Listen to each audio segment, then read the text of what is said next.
soy Lorena Padrón y trabajo en ECD Architects en Londres. Somos una empresa, una oficina de arquitectura especializada en arquitectura sustentable y ha sido vanguardia en Inglaterra por casi 40 años. Voy a esperar que aparezca mi presentación. Bueno, les vengo a hablar sobre uno de mis proyectos llamado Wimcott House, que se trata sobre la rehabilitación de este edificio multifamiliar a los estándares Passive House.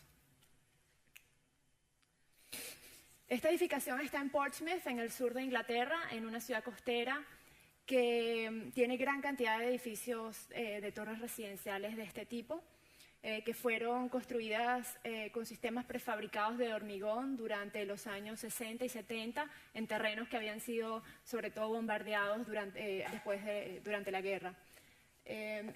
Tienen poco o ningún aislamiento térmico, ventanas al final de su ciclo de vida útil, condensación, problemas de moho, bajas temperaturas internas y otros problemas. Y el hormigón está en necesidades de reparación en muchos casos. Como dije, poseen poco aislamiento térmico y lo que conlleva a bajas temperaturas internas y a estos problemas que aunados a la falta de ventilación genera todas estas condiciones propicias para la generación de moho y de altos niveles de humedad. Los residentes están bajo lo que se conoce como pobreza energética, que se ha mencionado hoy varias veces, donde tienen que escoger entre comer o calentar sus hogares. Y una de las limitantes más importantes que teníamos en este proyecto es que el cliente requería que todos los residentes permanecieran viviendo en los apartamentos durante los trabajos. El cliente es la Municipalidad de Portsmouth, que nos contrató, quería una rehabilitación energéticamente eficiente y nos contrató para este fin, y nosotros le propusimos que la rehabilitación fuera con los estándares Passive House Enerfit. El cliente preparó sus estudios de costo y dado que la edificación tenía más de 40 años de construida y que estaban en malas condiciones, ellos estimaron que si no había una rehabilitación, que si no se rehabilitaba, sería inhabitable a mediano plazo y muy costosa de mantener a corto plazo. También en su estudio de costo el cliente determinó que una rehabilitación de alta eficiencia energética y de alta calidad sería casi 3 veces más económica que demoler el edificio y reconstruirlo, ya que además, porque si no tendría que albergar a todas estas familias en acomodación temporal por la duración de los trabajos. Mencioné que nos contrataron y que ofrecimos diseñarlo con el estándar Passive House. Para aquellos que quizás no estén muy familiarizados, Passive House es un estándar energético que reduce la demanda de energía de tal manera que la edificación ya no necesita de sistemas convencionales de calefacción o refrigeración. Y el Enerfit es lo mismo, pero aplicado a la rehabilitación de edificios existentes. No voy a tener tiempo de explicar un poco más, pero es una manera rigurosa de tratar todos estos aspectos. Para implementar este estándar es muy importante simplificar la envolvente térmica. De manera que nosotros, por ejemplo, en esta planta del edificio excluimos los módulos de circulación vertical y solamente aislamos las torres. Como parte de este proceso de simplificación, también incluimos dentro de la envolvente térmica los pasillos y los balcones y extendimos la fachada. No sé si puedo usar esto. Extendimos la fachada de la línea verde a la línea roja. Aquí hay unas imágenes de los trabajos antes, durante y después de los pasillos de circulación comunales.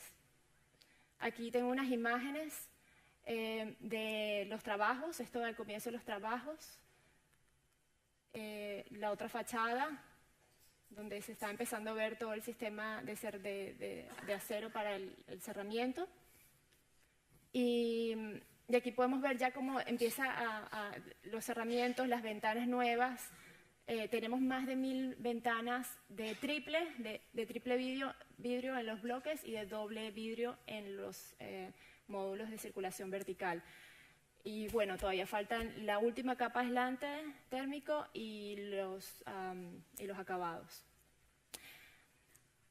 Para Passive House tenemos que compararlo también con la normativa básica inglesa en cuanto a energía, que se llama Part L de los Building Regulations, y que requiere la normativa inglesa de unos niveles básicos de transmitancia, unos niveles mínimos de transmitancia térmica que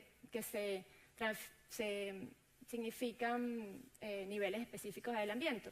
Para Passive House necesitamos, además de disminuir las transmitancias, para eso necesitamos aumentar los niveles de aislamiento y evitar los puentes térmicos. Todo esto, por supuesto, se traduce en costos adicionales de construcción, aunados con el recuperador de calor, las ventanas de triple vidrio si fueran necesarias y otros gastos adicionales. En ECD Architects hicimos un análisis de la diferencia de costo de construcción por encima de la normativa básica inglesa. Esto es por encima del Part L.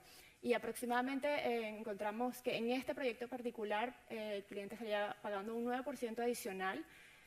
Y esto es debido a que este proyecto es particularmente complicado estructuralmente para llegar a los niveles de aislamiento, etcétera, requeridos. Típicamente puede ser 3% o 5% adicional llegar a este estándar.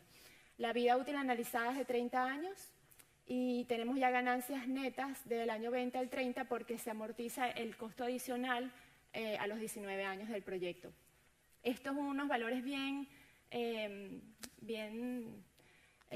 sensibles de alguna manera porque estamos asumiendo el costo actual de la energía que estamos seguros aumentará. Aquí tenemos los ahorros anuales por apartamento por encima de las regulaciones inglesas. O sea, los residentes tendrán aproximadamente 800 libras al año en ahorros en sus facturas de calefacción y ventilación por encima de la normativa.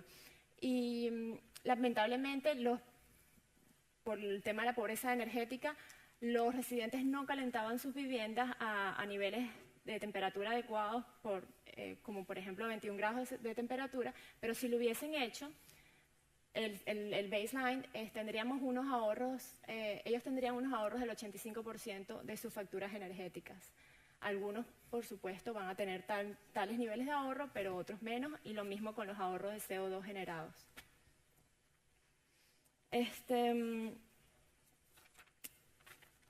Finalmente, bueno, se espera que el edificio esté culminado a comienzos del año que viene y la municipalidad también tiene muchos edificios similares que esperan renovar de la misma manera y han escogido casi el más complicado de resolver para que sirva de caso de estudio y de aprendizaje para el resto de sus edificios.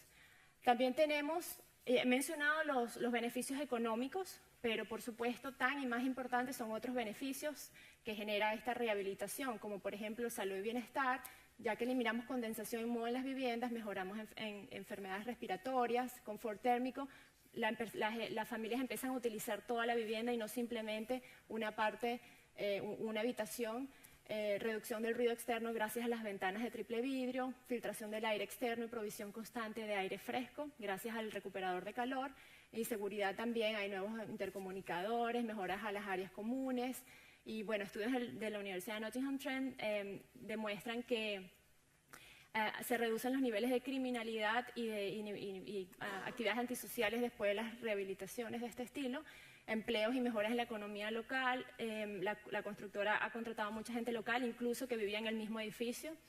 Y bueno, los residentes, por supuesto, van a tener más dinero para pagarle las rentas al ayuntamiento y otros gastos, pero sobre todo es sobre cambiar percepciones y crear ese sentido de pertenencia de los habitantes. Finalmente, para concluir, aquí les dejo unas páginas web que seguro podrán tener acceso luego. porque hemos hecho muchos estudios con diferentes universidades como la London School of Economics, Southampton University y el BRE, que estamos analizando con ellos antes, durante y después de la rehabilitación las implicaciones sociales, físicas y económicas de este trabajo acá. Y bueno, al final, para concluir, tenemos todo este tipo de edificaciones similares en muchos países del mundo y realmente la idea es que tenemos que cambiar el paradigma y cómo vemos estas edificaciones, no como un problema, sino como una oportunidad para regenerar comunidades. Pues muchísimas gracias.